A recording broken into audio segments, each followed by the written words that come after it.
No está claro si es posible viajar al pasado.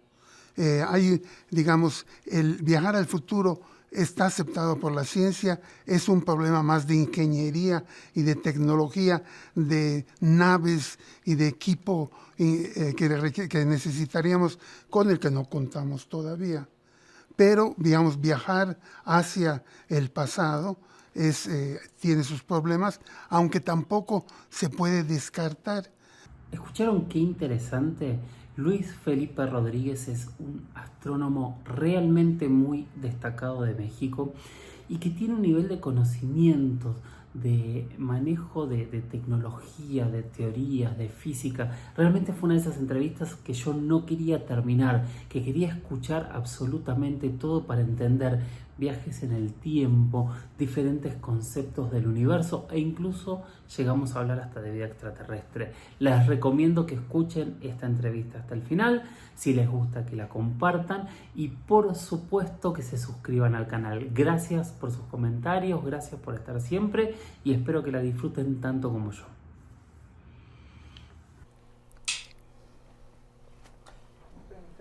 Gracias, muchísimas gracias. Primero le pido que por favor me diga cómo lo presentamos en el programa. Sí, me pueden presentar como Luis Felipe Rodríguez, astrónomo de la Universidad Nacional Autónoma de México y miembro del Colegio Nacional. Doctor. Pues sí, si quieren, sí. Perfecto. Hay un caso que es fascinante y que tiene que ver con una película, creo yo. Que vamos a contar. Descubrimos en Perú unos discos que son muy parecidos a los de la Voyager, reinterpretados. Entonces la pregunta es, así como en el planeta de los simios, la nave salía del planeta y regresaba en otro tiempo, ¿es posible esto? Bueno, científicamente es posible viajar al futuro. Es muy interesante. En lo del viaje del tiempo hay una gran asimetría. Todos los científicos aceptamos que es posible viajar al futuro, pero no está claro si es posible viajar al pasado. Digamos, el viajar al futuro está aceptado por la ciencia, es un problema más de ingeniería y de tecnología, de naves y de equipo que necesitaríamos, con el que no contamos todavía. Pero, digamos, viajar hacia el pasado tiene sus problemas, aunque tampoco se puede descartar. Entonces diríamos que ante las ideas de viaje en el tiempo, el viaje al futuro es aceptado, se sabe que requiere una tecnología con la que no contamos y hay un gran debate respecto al viaje al pasado. En este caso, yo me imagino que la idea es que algo que se produjo por una civilización de hace mucho tiempo se trajo al pasado a una de estas civilizaciones, pero yo diría que entraría en el marco del viaje al pasado. ¿Qué tan problemático es? ¿Se puede explicar de manera sencilla, si no es posible o no, qué es lo que se necesitaría para viajar al futuro y qué suponemos que se necesitaría para viajar al pasado? Para viajar al futuro necesitamos, por dar un ejemplo, poner a una persona en órbita alrededor de un agujero negro y luego sacarla de allá. Esa persona, por estar en un campo gravitacional tan fuerte, el tiempo para ella va a transcurrir mucho más lentamente. De modo que esa persona, cuando la extraigamos de la cercanía del hoyo negro, va a haber envejecido unas horas, unos días, mientras que nosotros hemos envejecido décadas o hemos desaparecido. El viaje al pasado es más complicado y se han propuesto artefactos como por ejemplo cilindros que rotan rápidamente, alrededor de los cuales uno se podría mover regresando en el tiempo. Pero estos cilindros, por ejemplo, requieren ser infinitos y eso pues no sabemos cómo hacerlo. O sea, no solo conceptualmente es más difícil el viaje al pasado, sino que la tecnología que se requiere parece estar todavía más lejos que la que requerimos para viajar al futuro. Y se me ocurre, tengo 100 preguntas sobre lo que me va diciendo, pero se me... A ver cómo lo explico. Mm.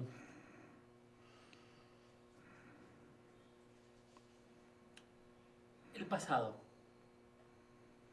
¿ya pasó? Si ya pasó, ¿cómo es que podemos regresar? Y si el futuro todavía no existe, o el tema que el tiempo es una concepción nuestra. Sí, en el caso, el hecho de que el pasado ya pasó, de hecho es correcta esa preocupación, y porque lleva a muchas paradojas. La más famosa y muy conocida es la paradoja del abuelo, ¿no? Alguien regresa al pasado, asesina a su abuelo. Entonces, ¿qué pasa? El abuelo no existe, no se casa, no tiene hijos. ¿Y cómo es que existió esa persona que regresó al pasado a asesinarlo? Esta es una paradoja que tiene sus soluciones, ¿verdad? El viaje al futuro no involucra paradojas, es simplemente que esa persona que decíamos está en órbita alrededor del hoyo negro, si ve para afuera va a ver que la gente se está moviendo muy rápido, ¿no? Y que todo está ocurriendo muy rápido, mientras que nosotros, estando lejos del agujero negro, vamos a ver que esta persona apenas se mueve, y entonces no va a haber una paradoja, simplemente va a haber que esta persona se mueve lento en el tiempo, mientras que nosotros lo hacemos rápido, pero los dos vamos a transcurrir y vamos a utilizar el tiempo. El viaje al pasado es el que lleva a muchos problemas y a muchas paradojas. Pero decía que son paradojas con solución, por ejemplo, el abuelo. Sí, sí, bueno, por ejemplo, las soluciones son, digamos, aún son muy complejas. Por ejemplo, la paradoja del abuelo, la idea que también se maneja matemáticamente es que hay una multitud de universos. Entonces, lo más seguro es que si regresamos al pasado, vamos a regresar a un universo cualquiera donde podemos asesinar, esta persona puede asesinar al abuelo. Ok, ahí en ese universo no va a nacer esta persona, pero nació en otro. Entonces hay maneras de darle vueltas a estas paradojas. Ninguna paradoja de estas es fulminante y sigue siendo posible, y no ha sido posible para la ciencia refutar completamente el viaje al pasado. Se ve extremadamente difícil con todo tipo de paradojas, con todo tipo de problemas. Los dispositivos que se han propuesto tienen dificultades increíbles, ¿no? Que vemos no solamente de tecnología, sino de que proponen materiales que no sabemos que no existen o que probablemente no existan. Por ejemplo, otra idea que se ha usado mucho es la de los agujeros de gusano. Hay en el universo dos regiones, por las dos bocas, por las cuales supuestamente podemos entrar por una y salir por otra en el pasado o en el futuro, en otro lugar, inclusive en otro universo. Pero estos agujeros de gusano se sabe que se cierran muy rápido y que para mantenerlos abiertos hace falta una forma de materia que no está claro que exista, una materia que tiene energía negativa. O sea que en el viaje al pasado continuamente nos topamos con problemas, pero es también cierto que no ha sido posible eliminar por completo la posibilidad. Nadie ha demostrado el viaje al pasado es imposible. Es sumamente difícil y no vemos cómo hacerlo, pero tampoco lo hemos podido descartar. ¿Esta materia de energía negativa es la antimateria? No, la antimateria es, digamos, como la materia atrae a la materia y a la antimateria. Esta materia negativa es muy rara, es repulsiva. Y eso es lo que permite las bocas de los agujeros de gusano tratan de cerrarse. Entonces, al meter energía negativa, eso mantiene abierta la boca y permitiría viajar en principio. El problema es que no hemos encontrado ejemplos de materia con energía negativa. Sería como un gato cósmico. Pues sí, algo así, sí. Sí, sería algo, bueno, que se ha usado en la ciencia ficción, en infinidad de películas, como una manera de moverse en el tiempo. Recién hablaba de que la paradoja se soluciona con universos paralelos. Sí. ¿Los universos paralelos son distintas dimensiones? No necesariamente. La idea viene un poco de la mecánica cuántica.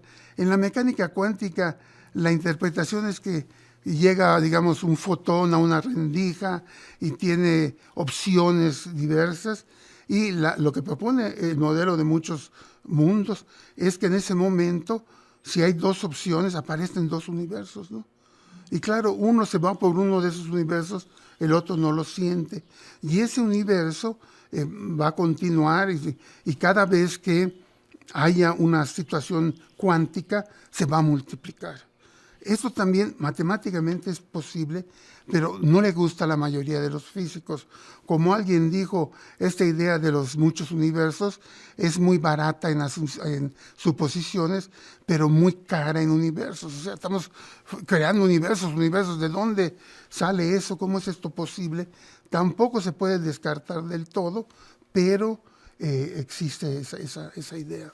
¿Y qué serían las dimensiones o estos mundos de alguna manera también paralelos, pero distintos entonces? Sí, bueno, nosotros estamos acostumbrados a un universo de 3 dimensiones espaciales y una dimensión temporal. Esto es lo que aceptan la mayoría de los científicos. Se trabaja en la relatividad con ese universo de 4 dimensiones, el llamado espacio-tiempo. A principios del siglo pasado se encontró que si uno añadía dimensiones, ciertos problemas se resolvían. Y más modernamente, más hacia el fin del siglo XX, se encontró que si en lugar de tener 3 dimensiones espaciales teníamos 10 u 11, era posible el sueño de los físicos, que es unificar la relatividad con la mecánica cuántica, algo que no se ha podido hacer. Son 2 teorías muy poderosas, pero no son compatibles. Sin embargo, al trabajar en un universo de 10 u 11 dimensiones, este matrimonio resulta posible. Entonces, claro, la gente dice, bueno, ¿y dónde están las otras 7 u 8 dimensiones? La explicación que se ha dado es que estas dimensiones están como enredadas, están como curvadas de modo que son muy pequeñas y no las vemos. De nuevo, es un concepto que no se ha podido descartar teóricamente, que no le gusta a mucha gente, pero que se continúa trabajando y un gran número de físicos muy destacados trabajan en estos universos de grandes dimensiones porque permiten avanzar matemáticamente en muchas cosas. Y pensar que puede haber otras dimensiones donde vivan otros seres que de alguna manera sean vecinos nuestros, ¿es ficción o podría ser teóricamente posible?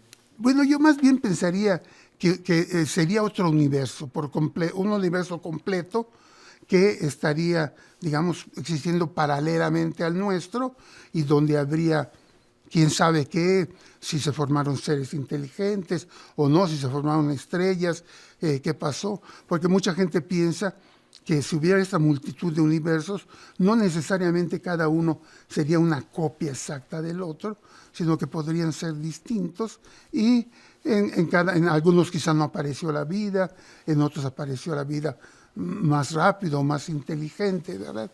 Entonces, ahora el problema que hay es que estos universos no interaccionan, entonces no tenemos manera de saber si existen o no. Hay la esperanza de que conforme nuestro universo se expande, como sabemos que ocurre, si hay afuera de esto otro universo en expansión, llegue a haber un momento en que los 2 universos interaccionen, ¿no? Y se crucen. Y de hecho hay gente que ha tratado de buscar en la lejanía del espacio regiones con cosas anómalas que pudieran indicar la cercanía de otro universo. De nuevo, no se ha encontrado nada. ¿Y qué son las puertas dimensionales, si es que existen? Bueno, una posibilidad es que se estén refiriendo a estos agujeros de gusanos, porque estos agujeros de gusano, la boca está en nuestro universo, pero el túnel, digamos, ocurre en otras dimensiones que no podemos ver. De modo que si alguien se mete en una boca de un agujero de gusano, mete su mano, la mano sale en el otro lado. Y todo lo demás está ocurriendo en dimensiones que no alcanzamos a ver. Entonces es un poquito, el ejemplo que se da normalmente, ¿verdad? Es una hoja de papel, que sería un universo de 2 dimensiones. Yo pongo 2 puntos, pero si yo curvo la hoja de papel y con un lápiz rompo donde están los dos puntos, puedo conectar esos dos puntos a través de una dimensión más alta y hacer que las cosas pasen muy rápido, a diferencia de lo que sería trasladarse a través de la hoja de papel. Entonces esto, en este sentido, la mayoría de los agujeros de gusano, la mayor parte están en otras dimensiones que no podemos ver. Si conceptualizamos, ¿qué es el tiempo? Esta es una pregunta dificilísima. Dicen que, si no me equivoco, San Agustín decía esto de que yo sé qué es el tiempo, pero si me piden que lo explique, no lo puedo explicar. No sabemos que es algo que nos permite describir el cambio, que era un poco como lo veía Isaac Newton, el famoso físico inglés, que él decía, yo necesito el tiempo porque las cosas están cambiando y necesito describirlas en el tiempo. Pero realmente entender qué es el tiempo, lo podemos medir exactamente, sabemos que puede transcurrir a distintas velocidades, sabemos que se puede curvar, pero seguimos sin entender exactamente qué es el tiempo, ¿no?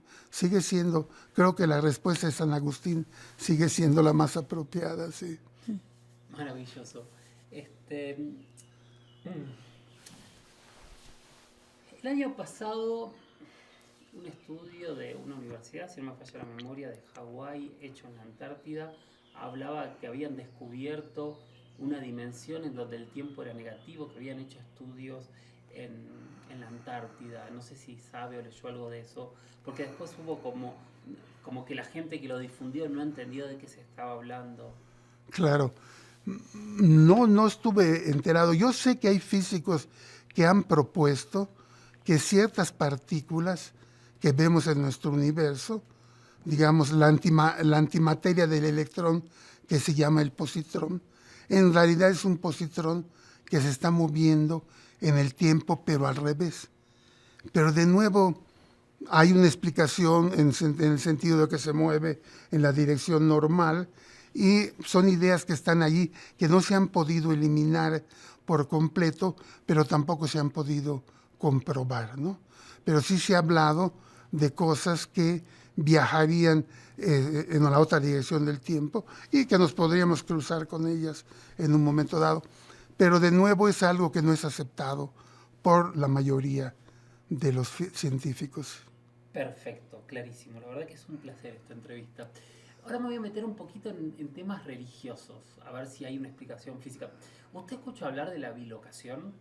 No, ¿qué es eso? La bilocación es una virtud que para la Iglesia Católica tienen los santos, que es estar en dos lados a la vez.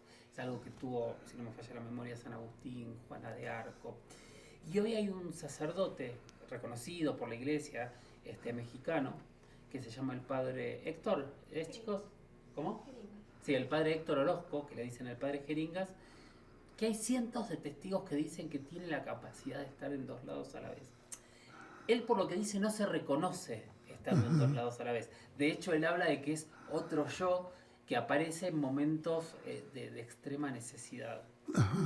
¿Hay alguna forma de explicar esto desde la física? Bueno, a nivel microscópico, se sabe que las partículas, antes de ser detectadas, están en todos lados. Por ejemplo, si yo tengo una fuente de luz que produce un fotón, ese fotón, cuando sale de la fuente de luz, viaja como si fuera la superficie de una esfera, pero en el momento en que la detecto, se dice que la onda se colapsa, entonces toda la onda, digamos, instantáneamente se convierte ya en la bolita que es el fotón. Entonces, en la mecánica cuántica se sabe que las cosas pueden estar presentes en más de un lugar, ocupan de hecho lugares amplios. A nivel macroscópico no se ha logrado esto, y esta historia es muy interesante y realmente alguien la debería de tratar de estudiar y de documentar, ¿no? Sí. Pero a nivel macroscópico no tenemos ejemplos de esto de estar en más de un lugar, ¿verdad? Perfecto. Esta no sé si la va a poder responder, pero ¿hay una explicación científica de qué es el alma? Bueno, la mayoría de los científicos lo ven de otra manera, ¿no? Tratan de entender qué es la conciencia. ¿Qué es esto que sentimos que existimos, que nos ubicamos, ¿verdad? Que entendemos qué está pasando alrededor de nosotros. Y esto es difícil entenderlo, pero digamos es más cercano a la ciencia. ¿Cómo es que hemos desarrollado esa capacidad de reconocernos? Sin embargo, nos damos cuenta que en los animales existen elementos de ese tipo, ¿no? Un perro, por ejemplo, tiene como que su carácter y tiene estados de ánimo. Entonces, eso es lo que nosotros tratamos de entender. La idea del alma, algo que al morir, por ejemplo, abandona nuestro cuerpo, pues realmente no lo entendemos. La gente ha tratado, inclusive a lo largo de la historia, ¿verdad?, a una persona moribunda estarla pesando con la idea de que en el momento de que fallezca algo saldría, ¿no? Y la verdad es que no se ha encontrado nada, ¿no? Se encuentra que el cerebro es muy poderoso, ha evolucionado de una manera muy grande, nos da todas estas posibilidades de entender el universo, de entender otras personas, de ver una persona y decir, esa persona está pensando esto, pero no, en general un científico no usaría el término de alma, no lo aceptaría, trataría de explicar la conciencia. Entonces, por supuesto, no podríamos hablar desde la ciencia o tratar de explicar lo que sería el viaje astral, el viaje del alma. Bueno, no, aunque hay, por ejemplo, en ciertas disciplinas orientales, en la meditación, la gente siente que se traslada a otros lugares y siente que está en ese lugar y ve las flores y respira el aire, termina su meditación y regresan al cuarto. Entonces, esta capacidad de verse en otros ambientes es posible y se sabe que la logran ciertas personas, pero no sé si realmente que se traslade a ese lugar de nuevo, pues no lo veríamos como posible, no lo aceptaríamos los científicos, porque pues no hay casos que hayamos visto documentados donde nos digan, pues esta persona estaba acá y a los 5 minutos estaba en Alaska, ¿no? Pero a nivel mental es posible y la gente logra esto, dicen los que practicantes, por ejemplo, de meditación o de yoga, sienten que realmente están en el lugar y ven las cosas, las huelen, las sienten, y esto es de nuevo algo muy poderoso del cerebro humano que nos permite lograr esta ilusión, esta impresión de estar en otro lugar. Pero al día de hoy no tenemos forma de explicarlo. No. Le pido, ¿hay forma de explicarlo científicamente al día de hoy? El hecho de que uno logre eso, no es algo que se está tratando de entender. Se sabe que, por ejemplo, sirve la meditación para muchas cosas. Hay gente que la está tratando de entender. Se ha documentado que ayuda en términos de salud, pero de nuevo no se entiende por qué. Yo, por ejemplo, cierro los ojos y me imagino un lugar y me lo imagino borroso, mal definido, ¿no? No vuelo nada. En cambio, estas personas aparentemente logran algo mucho más poderoso y no tenemos una explicación. Sí, bueno, de hecho en el programa tenemos en ese sentido casos muy impresionantes de curaciones y también, por ejemplo, de una persona que dice haber aprendido a tocar el piano de esta manera. Sí. Estas cosas sería muy interesante documentarlas porque pues uno quiere saber, ¿no? Si esto es realmente posible. Sería muy interesante. Se sabe que ciertas prácticas, no todo es medicina, ciertas prácticas que no involucran el consumir medicinas son beneficiosas para el cuerpo humano. Entonces, uno sabe que esto es posible, pero ya digamos que alguien de golpe y porrazo se cure de algo, pues ya lo vemos más difícil y sí sería muy interesante que se documentara, ¿no? Que se documentara. Pero de nuevo nos es difícil aceptarlo, aunque sí se aceptan ya muchas posibilidades se acepta, por ejemplo, que hay una conexión enorme entre el cuerpo y la conciencia, ¿no? O como diría una persona religiosa, el alma, ¿no? Sí hay una relación y sí ciertas actitudes afectan la parte física de nosotros. Y todo esto se acepta, se empieza a entender, pero estos casos que se han dicho, bueno, sería muy interesante investigarlos. Hay que reconocer, por ejemplo, la Iglesia Católica, según entiendo yo, todavía investiga los milagros y manda gente que tratan de demostrar que no ocurrió y, sin embargo, en algunos casos terminan aceptando que ocurrió algo que no aceptaría la ciencia. Pero pues sería muy interesante. Los científicos en general, pues hemos sido escépticos y nos hemos ido por las cosas que son más fácilmente medibles, más que pueden estudiar, medir, determinar, repetir, ¿verdad? Y en todo esto, pues este tipo de situaciones son mucho más difíciles de manejar. Esta es una pregunta que tengo totalmente fuera de guión. Me quedan 3 preguntas, las 3 fuera de guión y ya estamos, lo que pasa es que estoy fascinado. Otro de los temas que vamos a tocar en el programa es Pachita, la chamana. Ajá. Y en realidad quería hacer una pregunta si se puede responder, porque hay un relato en donde cuentan que ella materializaba órganos. Dentro de esta materialización hay muchísimos testigos y de hecho magos, gente que intentó encontrar dónde estaba el fraude y no se lo encontró. Y uno de nuestros entrevistados, a respuesta de esto, decía, todos toman la materialización como magia. Pero decía, en realidad nosotros nos materializamos todo el tiempo. Materializamos células, materializamos los órganos cuando nos estamos gestando. Entonces, yo no lo vería como tan extraño, decía esta persona. Esto lo uno de alguna manera por ahí brutamente, y usted me dirá, a lo que usted me explicaba con la bilocación, de esto de que el mundo físico es mucho más amplio que nuestra percepción y hay cosas que realmente están en distintos lados a la vez. Por ahí es imposible lo que estoy diciendo, pero la pregunta sería, ¿sería posible una materialización? Pues es también difícil porque en último caso, ¿verdad? La materia tiene muchísima energía. Vamos a suponer que yo tratara de, no sé, rehacer tu páncreas, por decir algo. Bueno, la cantidad de energía que tiene cualquier órgano humano es enorme. Entonces, en base a una mental, veo difícil que se logre, en mi opinión, ¿verdad?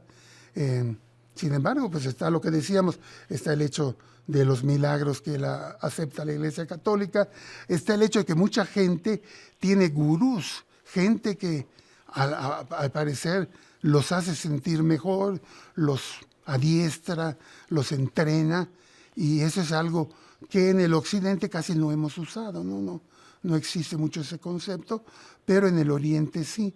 Entonces, yo siento que estos son temas que sí habría que tratar de entender mejor, habría que tratar de investigar. Se está empezando a hacer, pero digamos que la mayoría de los científicos queremos así, que nos digan, bueno, a ver, pues póngame a que aparezca un corazón aquí, ¿no? Y probablemente eso no sea posible. Claro, la repetición del hecho. Sí. ¿Qué es la física cuántica, conceptualmente hablando? Bueno, la física cuántica es que a principios también del siglo XX, la gente empezó a tratar de entender cómo funcionaban los átomos, que son pues, las partículas que en cierto modo forman la materia, y encontraron que presentaban fenómenos distintos a los que presenta la materia a nivel macroscópico. Por ejemplo, sabemos que alrededor del Sol, en principio, pues uno puede tener planetas a distintas distancias, quizá podríamos añadir planetas, ¿no? Y estarían en su órbita. Se encuentra, por ejemplo, que el hidrógeno, que es el átomo más sencillo, es como un sistema planetario con un protón en el centro, que sería como el Sol, y alrededor un electrón. Pero se encuentra que ese electrón solo puede estar a ciertas distancias del protón.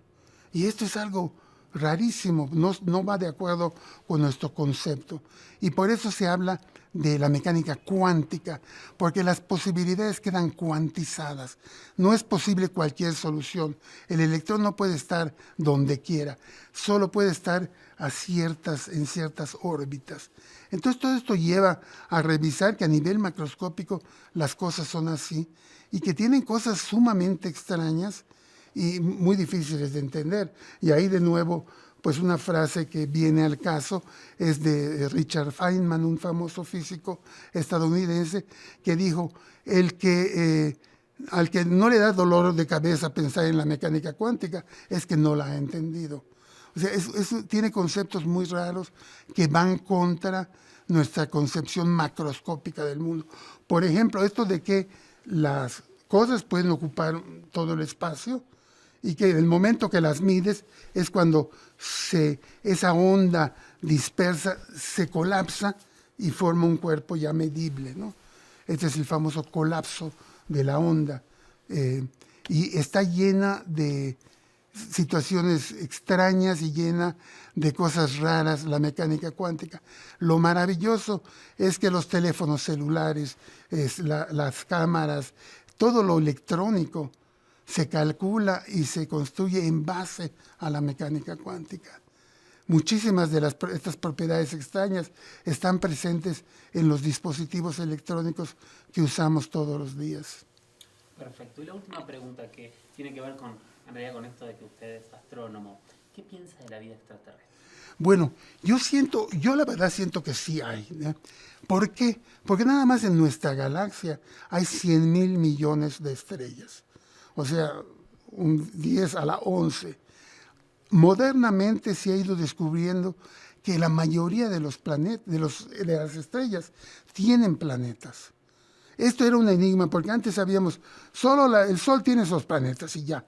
Bueno, con el desarrollo tecnológico, mejores telescopios, mejor teoría, se sabe que la mayoría tienen planetas. Entonces estamos hablando de un número inmenso de planetas, algunos de ellos con temperaturas, tamaños, características muy parecidos a las de la Tierra. Entonces ahí pues tiene que entrar el otro punto de vista científico, que es que si se dan las condiciones, pues debe de aparecer. Entonces yo creo que muchos científicos pensamos que sí hay vida. Ahora, ¿es una vida elemental en forma de amibas o ha crecido o es una vida inteligente, inclusive superior, más desarrollada que la nuestra? No lo sabemos. Pero yo diría que sí. Y esto nada más hablábamos de nuestra galaxia. Afuera hay a su vez 100,000 millones de galaxias, cada una con un número inmenso de estrellas. Entonces el número de posibilidades es muy alto y uno pensaría que sí hay, aun cuando no tenemos una evidencia clara de que ha habido un contacto con vida extraterrestre. Pero yo creo que sí. Interesantemente hay muchos científicos que piensan que no.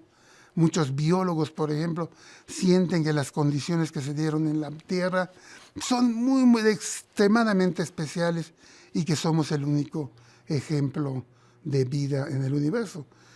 Y como alguien decía, si somos el único ejemplo, es un pensamiento aterrador.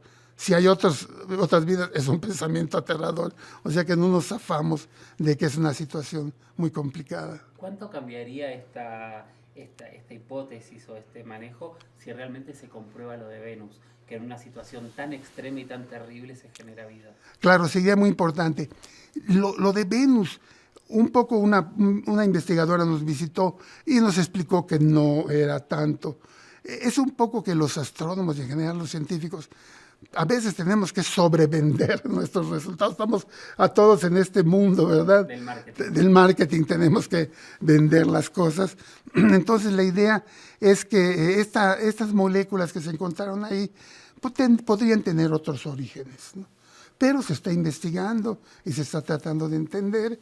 El telescopio Webb, que se acaba de poner en órbita, va a tener la capacidad de estudiar la composición química de las atmósferas de estos remotos planetas y quién sabe, a lo mejor alcanzamos a ver que se detecta vida en otra parte del universo. Sería una revolución increíble de todo lo que sabemos. Sí, yo estoy muy impresionado porque en realidad yo hace muchos años hice una serie de documentales de astronomía y ahí descubrí que hasta que el Hubble no estuvo en órbita no habíamos visto planetas. No, no, los planetas son de 1995, 96, 25 años. No, no nada más, eran los planetas de nuestro sistema solar. Y uno decía, ¿habrá vida? Pues ni siquiera sabemos si hay planetas. No, ha cambiado totalmente. Sabemos que los planetas son abundantes. No todos como la Tierra. Hay planetas más grandes, hay planetas más chicos, más calientes, más fríos, donde no podría aparecer la vida. Pero hay un enorme número de planetas similares a la Tierra en sus condiciones. ¿Y qué piensa usted de la teoría de la panspermia? ¿Es posible que la vida haya... Es posible. Por ejemplo, sabemos que en la Tierra hay meteoritos que estaban en Marte y que un impacto en Marte hizo que salieran disparados y cayeran a la Tierra. O sea, sí es posible que las cosas se intercambien en un sistema solar o inclusive provenientes de otros sistemas solares. Entonces, yo no descartaría la posibilidad de que la vida en la Tierra vino de un asteroide o vino de algún cuerpo. Yo creo que esto es posible. No nos quita el problema de cómo apareció la vida. Digamos, si lo simplifica en nuestro caso, pero habría entonces que entender cómo fue que se formó la vida en ese otro cuerpo, de dónde viene la vida. Pero sí la panspermia se continúa considerando, ¿verdad? Ha habido cosas muy interesantes. Hace un par de años, un asteroide de forma muy rara, muy aplanado, pasó por el sistema solar y se siguió. Y hay científicos muy destacados que piensan que es una especie que pudiera ser una nave extraterrestre que simplemente pues está recorriendo está recorriendo la galaxia y bueno, por desgracia no se pudo estudiar porque muy rápido llegó, cruzó cerca del Sol y se fue ya al espacio. Pero entonces hay muchas cosas que hay que estudiar, que hay que entender y pues qué bueno, ¿verdad? Para las futuras generaciones van a tener mucho que hacer. Y decían que estaba impulsado por una vela solar. ¿Qué sería esto? Bueno, el Sol emite luz y esa luz, digamos, trae energía y trae una cosa que se llama momento, como que empuja las cosas. Entonces, la idea una de las cosas raras que pasó fue que este asteroide pasó y ya que dio la vuelta al Sol, como que se aceleró, como si tuviera una fuerza adicional que lo empujara. Y entonces, eso sería una vela solar. Inclusive hay quien ha propuesto naves muy ligeras que tuvieran una gran vela, que esa vela absorbiera la luz del Sol y empujara la nave. No sería una fuerza muy grande, pero con el paso del tiempo se iría acumulando y en principio podría uno viajar por el espacio usando el concepto de la vela solar. Sin necesidad de energía. Sin necesidad de energía, claro. Perfecto. Claro. Bueno, yo le seguiría preguntando de esto una vida, pero me van a matar todos. No, no, no.